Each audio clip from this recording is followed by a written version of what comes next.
Today we are going to have a sober discussion, hopefully, but also entertaining and also, of course, enlightening about is Pakatan Rakyat sustainable? Now, before we begin, I just want to say thank you to all of you who have made it here this afternoon, to our panel of speakers, Dr. Zaid, Wabi Tony, and also nanti Dr. Zulkifli akan datang. He's on his way daripada Shah Alam, insyaAllah. And before we begin, YB Nurul Izzah can't make it sebab dia baru, she's in maternity leave, so there's this belief that you can't leave the house and she's resting. But she has prepared a very simple video which we will show you after I say play.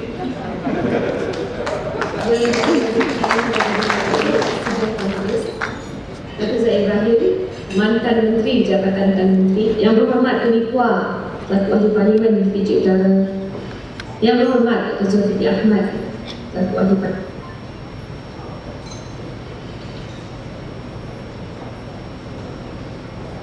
Yakni Ghazali serta kunjung-kunjungnya, hadirat teman-teman yang berhormati sekalian, Assalamualaikum warahmatullahi wabarakatuh dan salam sejahtera. Selamat datang.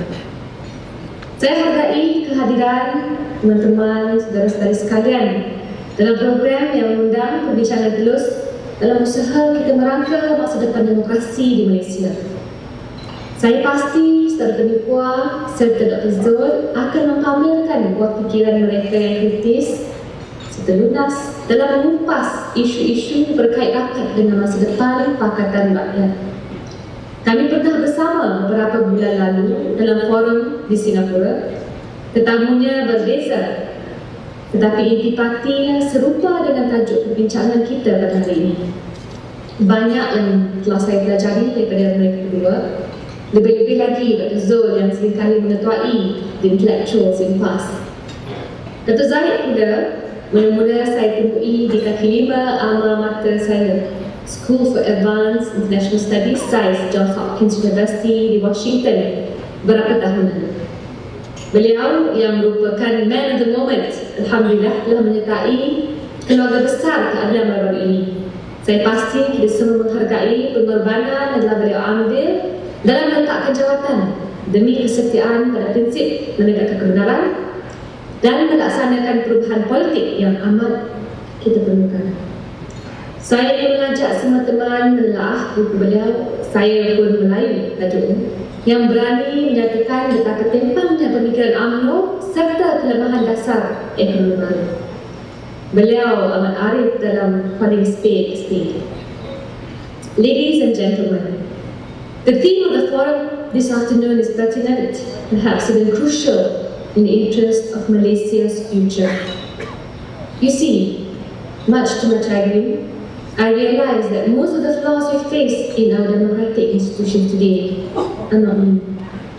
We are witnesses to the slow but sure degradation of Malaysia's democracy and the weakening lines that separate the rule of law, the politicians who hold political power, and the legislative responsible for the laws to approve.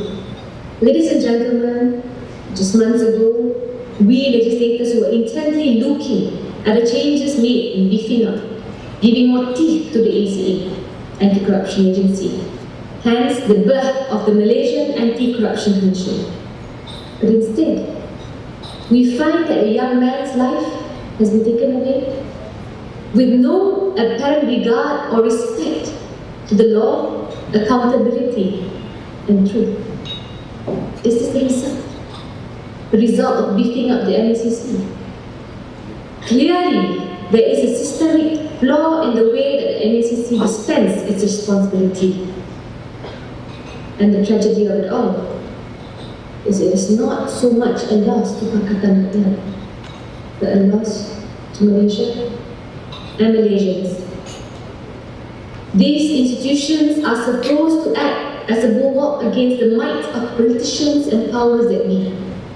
But as they have apparently lost their independence, they merely destroy our civil liberties and hold us captive to those in power. If Anwar and Dian bring up the issue of corruption, then my counter question is this: how can we trust an institution that has allowed a tragedy, allowed Theo Hawk's death to take place in the midst of their investigations? How can anyone expect impartiality and accountability from the NCC after such an event has taken place? With hardly an explanation that is acceptable to anyone, this only adds fuel to allegations of political persecution.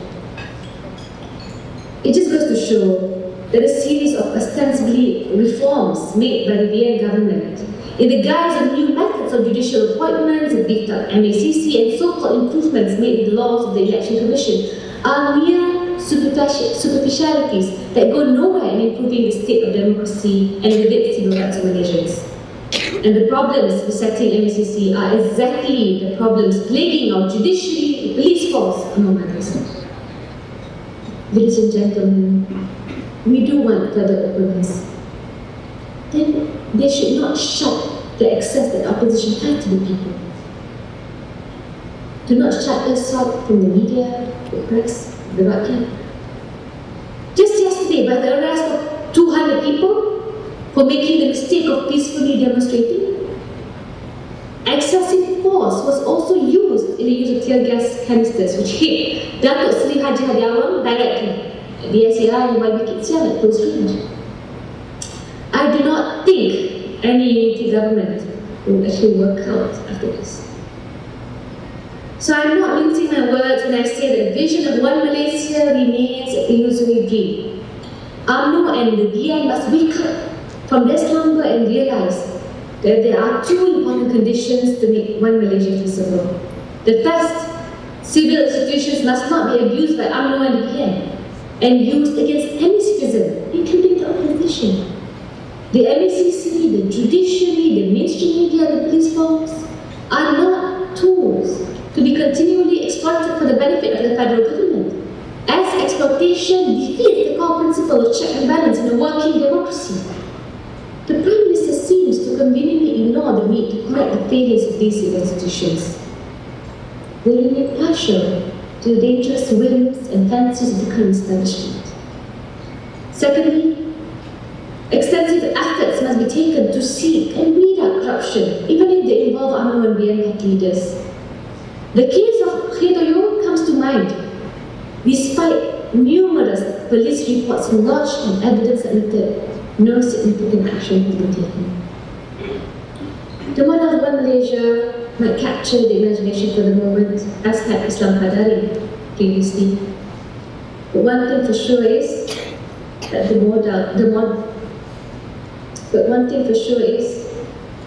model not truly practiced is definitely not a sustainable. No.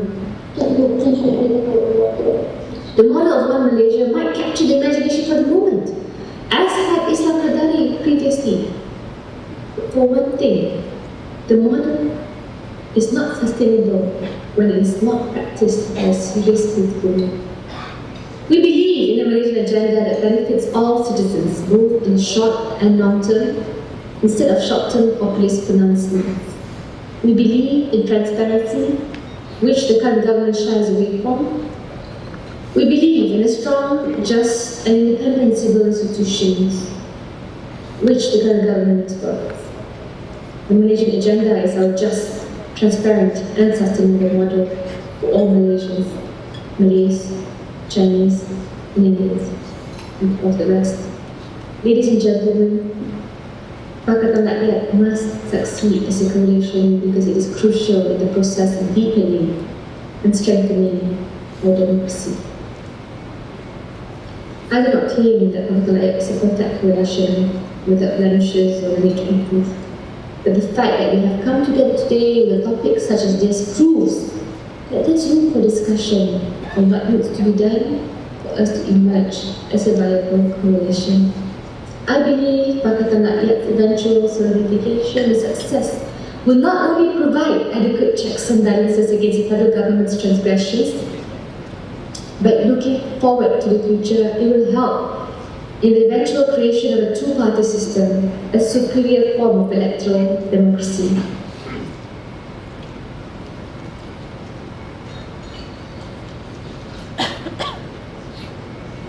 PM parliamentary bills can only result after a bargaining process between political parties. This outcome begins with the first step in ensuring Pakatan Rakyat's success as a viable coalition.